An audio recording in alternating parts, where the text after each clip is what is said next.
अरे प्रीति बहू, मैंने तुम्हें कहा था ये दोनों बिस्तर उस छोटे कमरे में लगवा दो। थोड़ी देर में प्रेमा और उसकी बहू काजल आ जाएंगे। उन दोनों को अपने साथ सुलाने की कोई जरूरत नहीं है। शादी के लिए जितने दिन भी वो यहाँ रहेंगे उन्हें बिल्कुल अलग रखना। अपने शैम्पू, साबुन, कंघी, बिस्तर सब कुछ अलग। दोनों सास बहू के इतने जुए हैं, कहीं ऐसा ना हो कि हम सबके सिर में भी जुए भर कर चली जाएं। पर माँ जी, ऐसे अच्छा लगेगा? हम उनको कहेंगे कि अलग रहो, उन्हें कितना बुरा लगेगा। आखिर वो आपकी ननद है, इस घर की बेटी हैं। अरे वो बात तो सही है, पर दोनों मुझे जब मिली थी दोनों के सिर जुओं से भरे हुए थे। प्रीति भाभी, माँ बिल्कुल ठीक कर रही है। बुआ जी और काजल भाभी के सिर में बहुत जुए हैं। माँ, मेरी शादी के सारे फंक्शन और रीति रिवाज में बुआ जी और काजल भाभी को दूर रखना। कहीं ऐसा ना हो मेरे सिर में जुएं पड़ गई तो पूजा मेरे से शादी करने के लिए मना कर देगी। सुजाता की ननद प्रेमा और उसकी बहू काजल दूसरे शहर में रहते थे। दोनों के सिर में जुएं थी। पहले ऐसा नहीं था। प्रेमा अपना नया घर बनवा रही थी, जिस कारण उन्होंने कुछ समय किराए पर रहने के लिए एक घर ले लिया। उस घर में बहुत ज्यादा गंदगी थी और पानी भी बहुत गंदा आता था। उन्होंने सोचा कि मजबूरी में गुजारा करना है, इसलिए दोनों सास बहू उस पानी से सिर धोती रहीं। पर पानी में गंदगी इतनी थी कि उनके सिर में जुएं पड़ने लगी। अब दोनों बहुत परेशान हैं कि इन जुओं को अपने सिर से कैसे निकालें। अचानक से सुजाता के छोटे बेटे अशोक की शादी आ गई और प्रेमा और काजल को शादी में आना पड़ा। सब लोग शादी के फंक्शन में पहुंचते हैं, पर सुजाता प्रेमा और काजल को बार बार जुओं के लिए सुना रही थी। प्रेमा दीदी, काजल बहू, मैंने तुम दोनों के सोने का इंतजाम वो सामने वाले कमरे में कर दिया है, इसीलिए रात को तुम दोनों वहीं सो जाना। और हाँ, सुबह वहीं उस कमरे में बाथरूम बना हुआ है, तुम दोनों वहीं नहा लेना। हाँ हाँ भाभी, कोई बात नहीं। अच्छा, मैं कह रही थी ढोलक तो मंगवा लो। अशोक की शादी में गीतों के बिना रौनक कैसे लगेगी? अरे नहीं नहीं बुआ जी, आप ढोलक लेकर यहाँ मत बैठो। मैंने डीजे का इंतजाम कर लिया है, वही म्यूजिक लगेगा। और वैसे भी हम सब दोस्त वहाँ डांस करेंगे। आप औरतों का वहाँ कोई काम नहीं है। अच्छा चल ठीक है, अपने फूफा जी और रवि भैया को बुला लेना। अशोक जानबूझकर प्रेमा और काजल को वहां नहीं रोकना चाहता था। तभी सुजाता का पति यानी कि प्रेमा का भाई भी आ जाता है। अरे सुजाता, प्रेमा बहन और काजल बहू को वहाँ कमरे में क्यों सुला रही हो? यहाँ सब औरतों के बीच में सोएंगी तो उन्हें अच्छा लगेगा। उन दोनों को बिल्कुल अलग थलग क्यों कर रही हो? सारे रिश्तेदार तो यहीं सो रहे हैं ना। अरे तुम चुप रहो ना, तुम्हें पता भी है उन दोनों सास बहू के कितनी जुएं हैं। यहाँ सोएंगी तो सबके बिस्तर में जुएं भर जाएंगी, फिर खुजाते रहना सिर, बड़ा अच्छा लगेगा ना। प्रेमा और काजल दोनों बहुत शर्मिंदगी महसूस कर रही थी। उन्होंने सुजाता की सारी बात सुन ली थी। प्रेमा और काजल छोटे कमरे में सोने के लिए चली जाती हैं। प्रीति उन दोनों के लिए दूध लेकर जाती है। प्रीति का स्वभाव बहुत अच्छा था, वो बहुत मिलनसार थी। वो सब कुछ देख और समझ रही थी। बुआ जी, काजल भाभी, आप दोनों ने कभी किसी डॉक्टर से क्यों नहीं पता किया? आजकल तो बहुत ज्यादा ट्रीटमेंट आ गए हैं इन सब प्रॉब्लम से छुटकारा पाने के लिए। बहुत अच्छी दवाइयां मार्केट में आ चुकी हैं। और सबसे बड़ी बात, आप उस घर को ही बदल लो ना। हो सकता है वो पानी खराब है, वहां गंदगी हो, जिसकी वजह से आपके सिर में जुएं पड़ी हैं। हाँ, बस थोड़े टाइम का काम रह गया है, फिर नए घर पे शिफ्ट कर जाएंगे। अब बहुत इलाज किया हमने, पर हमारी जुएं जा ही नहीं रही हैं। एक काम करते हैं, शादी को तो अभी 3 दिन बाकी हैं। आप कल सुबह मेरे साथ, मेरे फैमिली डॉक्टर हैं, स्किन केयर के, बहुत अच्छे हैं, आप वहां चलना। मुझे यकीन है आपको इन जुओं से जल्द ही छुटकारा मिल जाएगा। अगले दिन प्रीति प्रेमा और काजल को स्किन के एक बड़े डॉक्टर के पास ले जाती है। ये जुओं को जड़ से खत्म करने का शैम्पू लोशन है। ये आपको हफ्ते में 2 बार लगाकर सिर धोना है और अच्छे से गीले बालों में कंघी करनी है, जिससे सारी जुएं मर जाएंगी। और ये खाने की टेबलेट भी दे रहा हूं, जो आपके सिर की खुजली और इन्फेक्शन को दूर कर देगी। ये सब आपको गंदगी के कारण हुआ है। आपको अपने सिर को गंदगी से बचाना है, अपने सिर को साफ सुथरा रखना है। डॉक्टर, अगर ये शैम्पू आज ही करते हैं तो काफी हद तक फर्क पड़ जाएगा ना? यस, आपको एक बार में ही रिजल्ट मिल जाएंगे, बहुत फर्क पड़ेगा। उसके बाद नेक्स्ट 3 डेज के बाद लगाना है, आपको खुद फर्क लगने लगेगा। इस दवाई को कम से कम 3 मंथ्स तक आपने यूज करना है, ताकि जड़ से जुएं खत्म हो जाएं।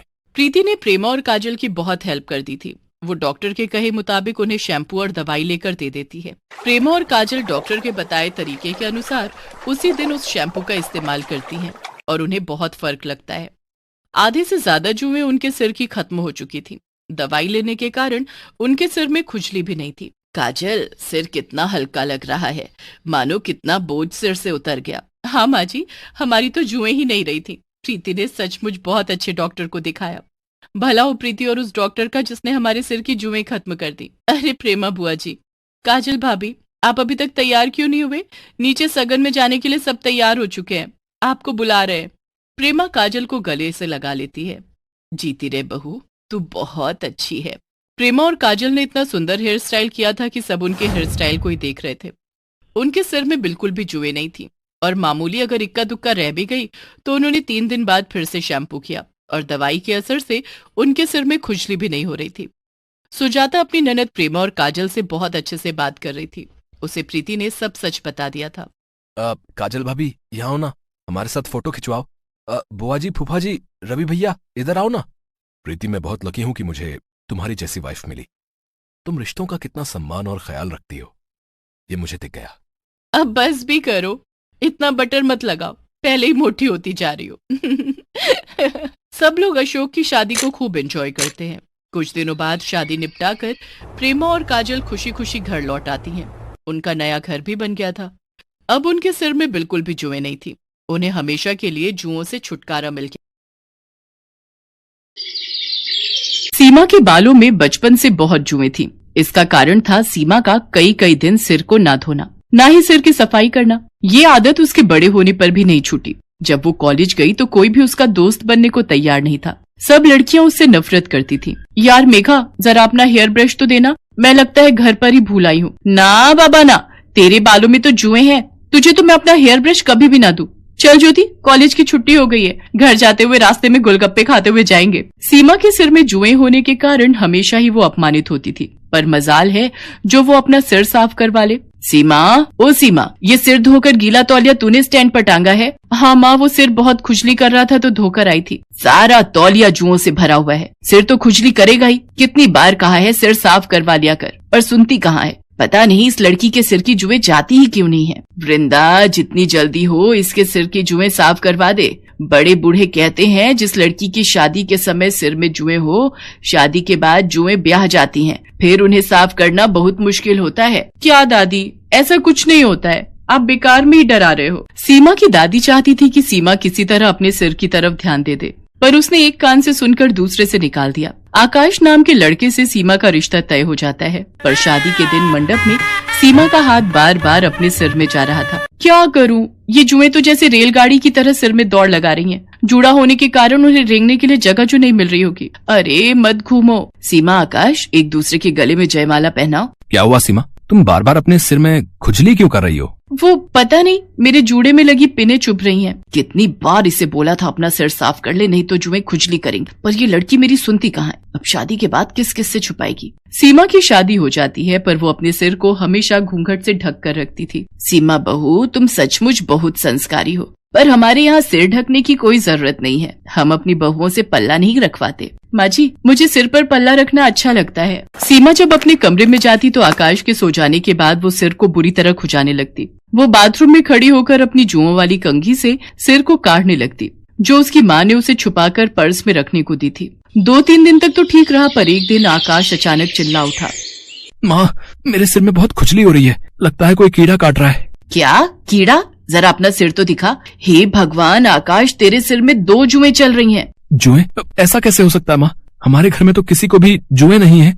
माँ, आपके बालों में भी एक जूं चल रही है, वो आपके सफेद बालों में साफ दिखाई दे रही है। क्या? पकड़ तो जरा। आकाश और उसकी माँ के सिर में भी जुएं पड़ जाती हैं। उस दिन तो बात छुप जाती है, पर एक दिन घर में कीर्तन हो रहा था। सब लोग उसमें ध्यान लगाए बैठे थे। सीमा ने डर के मारे सिर पर घूंघट डाले रखा, पर सबके बीच सीमा के सिर से साड़ी का घूंघट नीचे गिर जाता है। तभी एक पड़ोसन की नजर सीमा के सिर पर जाती है। हे भगवान सुषमा, तुम्हारी बहू के सिर में कितनी जुएं हैं। छी छी छी छी छी छी। राम राम राम, जुएं वाली बहू है सुषमा की। खबरदार जो मेरी बहू के खिलाफ एक लफ्ज भी बोला। अरे हो जाती हैं जुएं किसी न किसी के सिर में, पर इनसे छुटकारा भी तो पाया जा सकता है। तुम्हारी बहू बेटियों के सिर में कभी जुएं नहीं पड़ी, जो तुम मेरी बहू के पीछे पड़ गई हो। माँ जी कितनी अच्छी हैं जो मुझे सपोर्ट कर रही हैं। कहीं ना कहीं गलती तो मेरी ही है। अगर आज मैं अपना सिर साफ रखती तो मेरे सिर में जुएं ना होती, तो माँ जी को यूं अपमान न झेलना पड़ता। मैं जुओं का इलाज करूंगी, अपने सिर को बिल्कुल साफ रखूंगी। मैं माँ जी को निराश नहीं होने दूंगी। अगले दिन ही सीमा एक अच्छे स्किन के डॉक्टर से मिली और कुछ खाने और लगाने की अच्छी दवाइयाँ लिखवाकर उसने अपना ट्रीटमेंट शुरू किया। रेगुलर इलाज करने से धीरे धीरे सीमा के सिर की जुएं कम होने लगी, और एक दिन ऐसा आया जब उसके सिर में एक भी जू नहीं थी। उसका पूरा सिर साफ हो चुका था। थैंक यू डॉक्टर, आज आपके कारण मुझे अपने सिर की जुओं से छुटकारा मिल गया। सचमुच मेरा तो बहुत सिर दर्द रहता था, हर समय बेचैनी होती थी। सीमा बहुत खुश थी। आज उसने अपने सिर को घूंघट से नहीं ढका था, वो सम्मान से अपने साफ और सुंदर बाल खोलकर बेझिझक घूम सकती थी। ये देखकर सीमा की सास और आकाश बहुत खुश थे। सीमा की माँ और दादी को जब ये बात पता चलती है तो वो भी चैन की सांस लेते हैं कि आखिर सीमा ने अपने सिर की देखभाल के बारे में सोचकर हमेशा के लिए जुओं से छुटकारा पा लिया।